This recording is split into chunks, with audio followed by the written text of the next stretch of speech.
সাবেক প্রধানমন্ত্রী ও বাংলাদেশ জাতীয়তাবাদী দল বিএনপির চেয়ারপারসন বেগম খালেদা জিয়া রুহের মাগফিরাত কামনায় সোনারগাঁও উপজেলা জামপুর ইউনিয়ন ৯ নং ওয়ার্ড বিএনপির উদ্যোগে দোয়া ও মিলাদ মাহফিল অনুষ্ঠিত হয়েছে।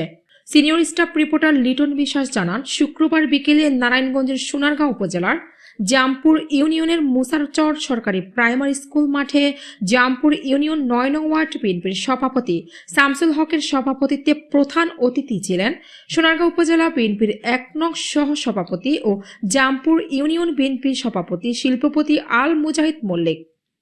বিশেষ অতিথি সোনারগাঁও থানা যুবদলের সিনিয়র যুগ্ম আহ্বায়ক আশরাফ ভূঁইয়া।